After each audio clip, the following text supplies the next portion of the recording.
Combination में अब ये थियोरिटिकल पोर्शन है, 2-3 लॉ है।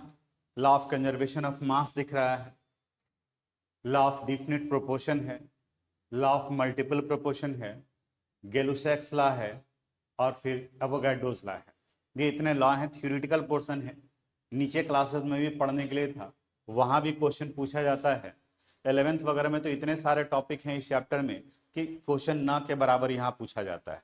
लेकिन चूंकि टॉपिक में है तो पहले छोड़ ही देते थे, तो कुछ एक स्टूडेंट्स देखा कि सर ये भी जो है बता दीजिएगा, तो फिर ये इधर 2-3 साल से शुरू किए हैं कि इसको भी बता देंगे।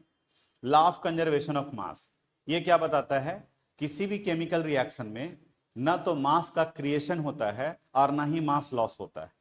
यानी केमिकल रिएक्शन में जितना अमाउंट ऑफ रिएक्टेंट कंज्यूम्ड होता है उतने ही अमाउंट ऑफ प्रोडक्ट बनते हैं। कोई भी केमिकल रिएक्शन ले लोगे, जैसे अगर हम लोग एक सिंपल सा केमिकल रिएक्शन ले, अभी अमोनिया का लिखे थे उसी का लेते हैं, N2 + 3H2 it give 2NH3। Balanced होना चाहिए केमिकल इक्वेशन। नाइट्रोजन का मॉलिक्यूलर मास निकालोगे तो 14 × 2 वैल्यू कितना हो गया? 28 ग्राम। हाइड्रोजन का निकालेंगे तो 3 × 1 × 2, ये वैल्यू कितना हो गया? 6 ग्राम। अमोनिया का निकालोगे तो 2, 14 + 1 × 3, इट मीन्स ये वैल्यू कितना हो गया? 34 ग्राम। अब अगर हम लोग निकालें कि टोटल मास ऑफ रिएक्टेंट, इस केमिकल रिएक्शन में रिएक्टेंट का टोटल मास कितना है, टोटल मास ऑफ रिएक्टेंट, तो देखो तो नाइट्रोजन का अमाउंट है 28 ग्राम, हाइड्रोजन का अमाउंट है 6 ग्राम, कितना आ गया? 34 gram. Total mass of product, total mass of product, product का टोटल अमाउंट कितना है बताओ, कितना दिया हुआ है? 34 ग्राम। इसका मतलब जो रिएक्टेंट का टोटल मास है वही किसका मास है? प्रोडक्ट का। यानी कि total mass of reactant, mass of reactant is equal to total mass of product, total mass of product. It is called law of conservation of mass. जैसे आप फिजिक्स में पढ़े होंगे law of conservation of energy, तो वहां बताया था energy can neither be created not destroyed. यहां पर भी वही आएगा, mass can neither be created not destroyed during chemical reaction. लिखो, लिखवाते हैं इसका पहले स्टेटमेंट, फिर ये कॉपी कर लेना। लिखो, mass mass can neither be created, mass can neither be created nor destroyed, can neither be created nor destroyed during chemical reaction, during chemical reaction, during chemical reaction. It means the total mass, it means the total mass of reactant, the total mass of reactant consumed during reaction, consumed during reaction is equal to the total mass, is equal to the total mass formed during reaction, total mass formed during reaction, formed during reaction. अब आप इसको copy कर लो जो यहां दिखाई दे रहा है। लिखिए लॉ ऑफ डेफिनिट प्रोपोर्शन के बारे में, फिर समझाते हैं। लिखो, it states that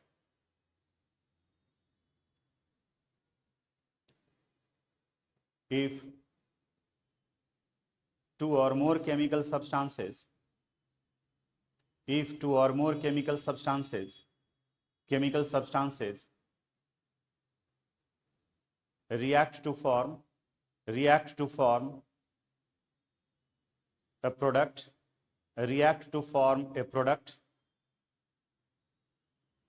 then the ratio of mass of the constituent atom then the ratio of the mass of the constituent atom in the compound is always in definite proportion, is always in definite proportion, it not depends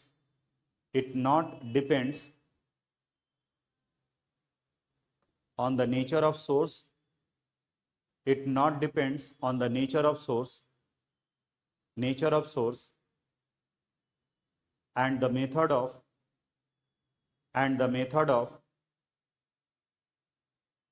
formation of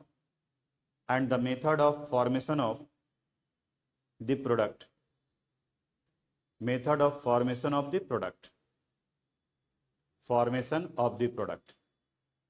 चलो देखो यहां law of definite proportion में यह बताता है कि कोई भी केमिकल सब्सटेंस का अगर फॉर्मेशन होता है तो उसके रेशियो, उनके कंस्टिट्यूएंट एटम का रेशियो हमेशा डिफिनिट होगा। यह इस बात पर डिपेंड नहीं करेगा कि कैसे बना है। एक एग्जांपल से बताते हैं। जैसे अगर हम लोग कार्बन को बर्न करते हैं in the presence of oxygen, then it result the formation of carbon dioxide. देखो इसके प्रोडक्ट में कंस्टिट्यूएंट हो गया कार्बन और ऑक्सीजन, इनके एटॉमिक मास का रेशियो निकालेंगे तो 12:16 × 2, 12:32।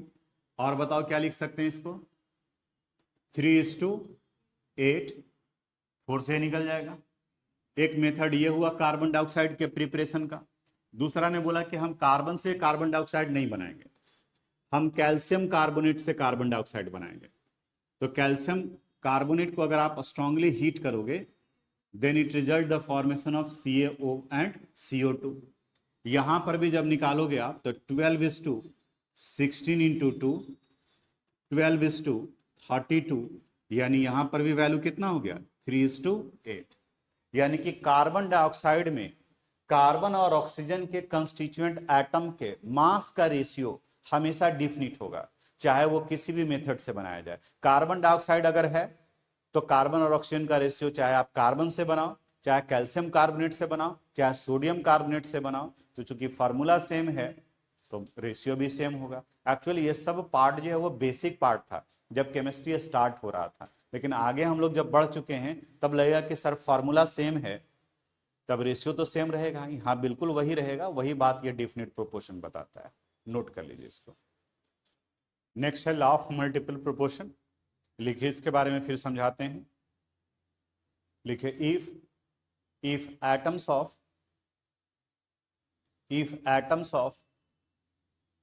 To element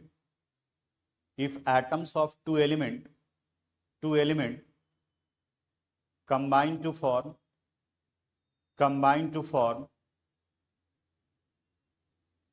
two different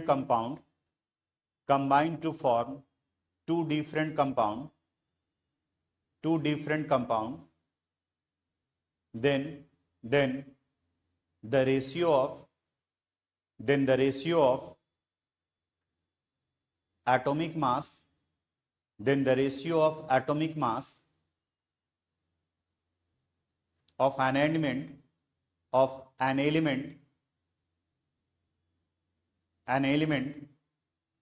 in these compounds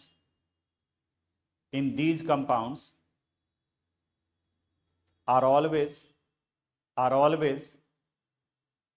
in simple multiple form,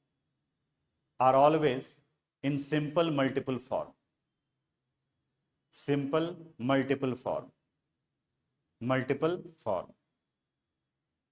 board पर देखिए, यहां ये बताता है कि जैसे कोई भी एलिमेंट आप ले लिए, कार्बन और ऑक्सीजन भी ले लिए, तो ये दो अलग अलग कंपाउंड अगर बनाता है, जैसे देखो कार्बन और ऑक्सीजन कंबाइन कर कार्बन डाइऑक्साइड बना दिया, और दूसरा हो सकता है कि कार्बन और ऑक्सीजन कंबाइन कर कार्बन मोनोऑक्साइड बना दे। दोनों में है। हाइड्रोजन और ऑक्सीजन कंबाइन कर वाटर भी बनाते हैं, और हाइड्रोजन और ऑक्सीजन कंबाइन कर हाइड्रोजन परऑक्साइड भी बनाता है, H2O2 भी बनाता है। इक्वेशन को बैलेंस करना होगा, यहाँ 2 डालोगे तो यहाँ क्या आ जाएगा 2। अब इन दोनों में कार्बन और ऑक्सीजन के एटम का रेशियो निकालते हैं। देखो तो यहाँ आ जाएगा 12 16 इंटू 2, 12:32, वैल्यू कितना हो गया 3:8। इसमें निकालेंगे तो 2 आगे लगा हो, इसका मतलब दोनों मल्टीप्लाई हो जाएगा, यानी 2 into 12 is to 2 into 16, 24 is to 32। बताओ कितने से डिवाइड हो जाएगा 8 से, तो 3:4, यही है ना। अब एक एक एलिमेंट का हम लोग कंपेयर करके निकालेंगे। पहले हम लोग कार्बन का निकाल लेते हैं। कहाँ कहाँ, in carbon dioxide and in carbon monoxide.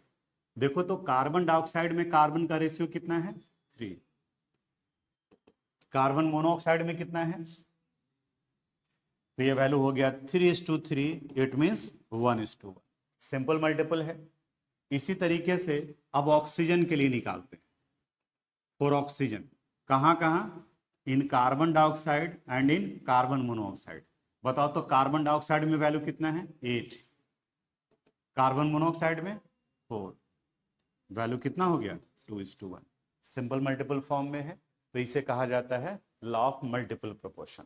Note कर लीजिए। साइंटिस्ट थे, उन्होंने ये लॉ दिया और इन्होंने बताया कि अभी तक जैसे आप मास कंसीडर कर रहे हैं, उसी तरीके से वॉल्यूम को अगर कंसीडर किया जाए तो वो भी बिल्कुल एकदम सिंपल मल्टीपल फॉर्म में आएंगे। जैसे अभी अमोनिया की ही बात करें हम लोग, nitrogen it is in gaseous state, hydrogen ये भी गैसियस स्टेट में होता है, and it react to form ammonia 2NH3, और ये भी किस स्टेट में होता है गैसियस स्टेट में। इनके वॉल्यूम को निकालना है, तो आप बताओ तो इसमें नाइट्रोजन का नंबर ऑफ मोल कितना है 1, हाइड्रोजन का कितना मोल है 3 मोल है, और अमोनिया का कितना मोल है 2 मोल। अब अगर इनका STP पर वॉल्यूम निकाले तो इनका वॉल्यूम आ जाएगा 22.4 लीटर, याद कर सकते हैं 1 इंटू 22.4 लीटर। इसका बताओ क्या आ जाएगा 3 इंटू 22.4 लीटर। इसका कितना होगा 2 इंटू 22.4 लीटर। हम मल्टीप्लाई नहीं कर रहे हैं क्योंकि रेशियो निकालना है। अब देखो तो अगर हम लोग नाइट्रोजन, हाइड्रोजन और अमोनिया का रेशियो निकालें इनके वॉल्यूम का, तो देखो यहां पर ये वैल्यू कितना है 1 इंटू 22.4 इज टू, इस जगह पर 3 इंटू 22.4 और यहां पर 2 इंटू 22.4। सिंपल मैथ्स का कंसेप्ट अप्लाई करो, सब में 22.4 है। बताओ फाइनल क्या बचा 1:3:2। सिंपल मल्टीपल फॉर्म हो गया। लिखे, लिखो if gaseous reactant, if gaseous reactant combine or gaseous substance formed in a reaction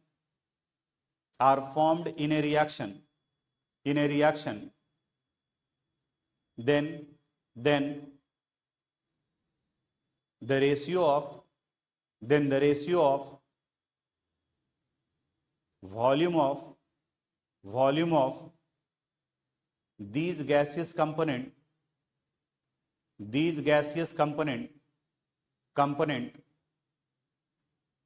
are always in simple multiple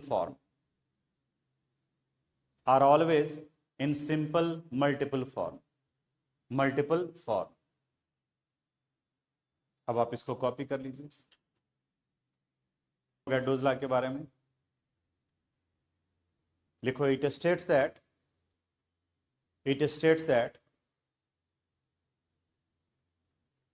equal volume of all the gaseous component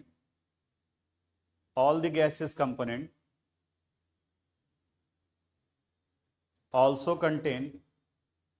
contain equal number of molecules, also contain equal number of molecules, equal number of molecules। यानी यह बताता है कि अगर कोई भी gas हो, volume अगर सेम है तो उसमें नंबर ऑफ मॉलिक्यूल भी सेम होगा। जैसे एक केमिकल रिएक्शन ही देख, H2 in gaseous state, it react with Cl2 in gaseous state to form 2 moles of hydrogen chloride in gaseous state। जो पूछेंगे वो बताना। बताओ यहाँ हाइड्रोजन का कितना मोल है? 1 मोल। क्लोरीन का कितना मोल है? 1 मोल। अब अगर एसटीपी की बात करें तो इसका एसटीपी पर वॉल्यूम कितना होगा? 22.4 लीटर। इसका वॉल्यूम कितना होगा? 22.4 लीटर। यानी दोनों कंपोनेंट का वॉल्यूम सेम है। अब वॉल्यूम को भूल जाओ और इसको देखो, इसमें नंबर ऑफ मोल 1 है, तो अगर नंबर यहां हमने निकाला मोल, फर्स्ट वाले पार्ट में निकाल लिए मोल, सेकंड वाले पार्ट में क्या निकालिए? वॉल्यूम। और अब हम निकालने जा रहे हैं मॉलिक्यूल। तो हम लोग क्या पढ़े हैं? मॉलिक्यूल इज इक्वल टू क्या होता है? मोल इंटू अवोगाड्रोस नंबर, यानी 1 into 6.022 into 10 to the power 23, यानी फाइनल आ गया 6.022 इंटू 10 टू द पावर 23। इसमें भी अगर निकालना है तो चूंकि नंबर ऑफ मोल 1 है, तो 1 है तो इसका नंबर ऑफ मॉलिक्यूल्स कितना निकल जाएगा? 1 into Avogadro number, 1 into 6.022 into 10 to the power 23, it mean 6.022 into 10 to the power 23। यानी अगर वॉल्यूम सेम है दोनों का, तो दोनों में प्रेजेंट नंबर ऑफ मॉलिक्यूल्स भी क्या होगा? सेम।